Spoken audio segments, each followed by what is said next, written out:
Contenders or pretenders?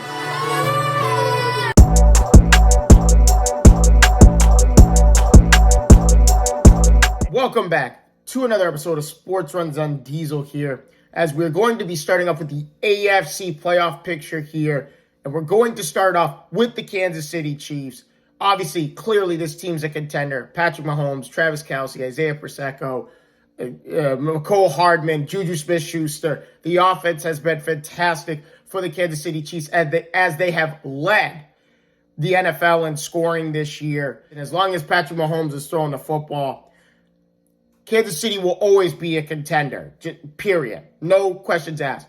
My reasons for concern with Kansas City is they have the league's worst kicking game, and obviously that has to do with some injuries. They have forfeited a total of 29 points this season. 8 field goals, 5 extra points. So it's something that needs to be in the back of our minds with Kansas City. And if it comes down to a kicking game, can Kansas City... Butker's one of the better kickers in the league. Let's not sugarcoat that.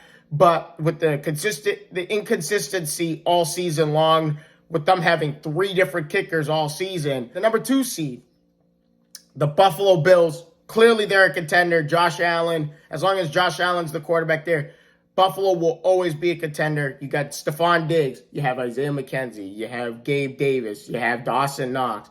Devin Singletary has been good for them in the running back game. My other reasons for concerns with the Buffalo Bills, they were second in the league in drop passes. They had 31 drop passes this season.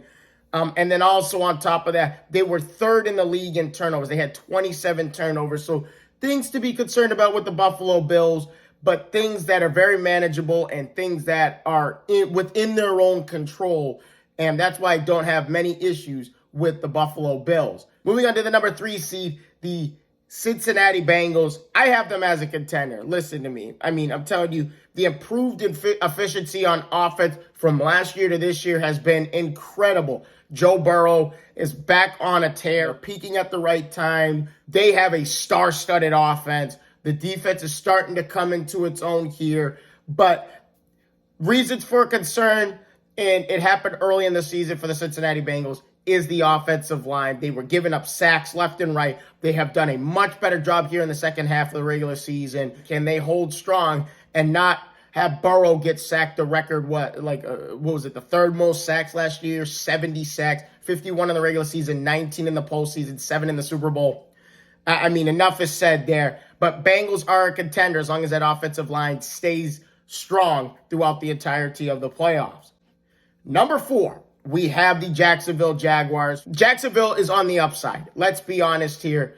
Trevor Lawrence is a great talent. He's got great talent around him with Travis Etienne Jr., the rookie running back. You have Christian Kirk. You have Evan Ingram, who was coming into his own late in the season with big-time monster games. Marvin Jones Jr., Zay Jones. Great talent around him. Trevor Lawrence was second in completion percentage, 3rd in passer rating, and 8th in total QBR. But my issue with the reason why Jacksonville is a pretender and not a contender here is the pass rush. But you need a front 4 that can get to the quarterback on a consistent basis, and that's the issue with the Jacksonville Jaguars. Their pass rush has been the one of the worst in the league. They don't pressure the quarterback consistently enough, and that's why Jacksonville is a pretender in my opinion. Moving on to number 5. The LA Chargers. This was a tough one for me. I currently still have them as a pretender right now, but the thing about the Chargers, which is making them a contender, is yes, not just Justin Herbert, but they're all healthy and they're all peaking at the right time. Do I think that they're going to beat Jacksonville? Absolutely. I think they're going to beat Jacksonville in Jacksonville on Super Wildcard Weekend. My biggest concern with this team is the inconsistency on offense, the injuries with Mike Williams and Keenan Allen that was out early. That also pertains to them being inconsistent. And then on top of that, the defense was inconsistent early in the season. They're starting to come into their own. Like I said, they're peaking at the right time, which is making them a contender. That's what the playoffs is all about, is what team's peaking at the right time. And the Chargers are one of those teams. But I have them as a pretender. I have them beating Jacksonville. But when it comes to them playing against Buffalo, Kansas City, and Cincinnati, I'm not saying they don't have a chance, but the defense has got to play a lot better than what they're doing right now in order for them to have a chance to make it to an AFC title game. Number 6, the 6th seed, the Baltimore Ravens, pretenders. If Lamar Jackson's not playing, this team is a pretender.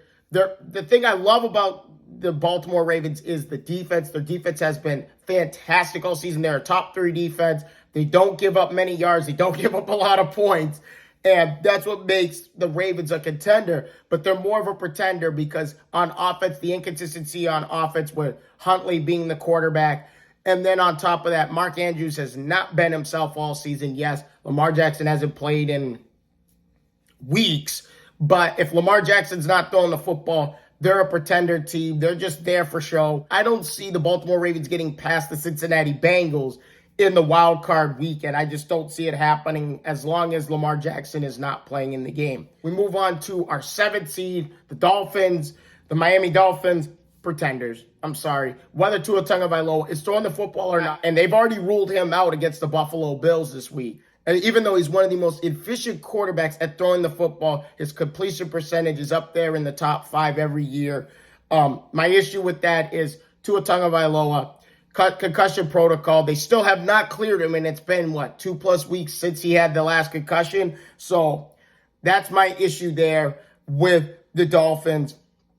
Now, granted, there is a discrepancy when Tua Tagovailoa is throwing the football and when he isn't. When he's throwing the football, they average over 25 points a game. When he's not throwing the football, they only average 16 points a game. There hasn't been a consistency on all 3 phases of the game. Yes, I just talked about the offense without him and what the scoring is. But the defense has been inconsistent all season, and they've been one of the better defenses the last 3 or 4 years where they've led the NFL in interceptions. At one point, there was one season where they were tied with the New England Patriots with interceptions in a season. But their defense has been really good at creating turnovers the last 2 or 3 seasons until this year. This year, they've been one of the worst teams at creating turnovers. And then the same thing, the special teams has been lackluster all season long. That is all I have for you guys here in the AFC. We are going to move to the NFC in the next episode here. Thank you guys again so much for your time. If you guys have not already, please leave a like and subscribe to the channel. I hope to see all your faces in the next one. Deuces.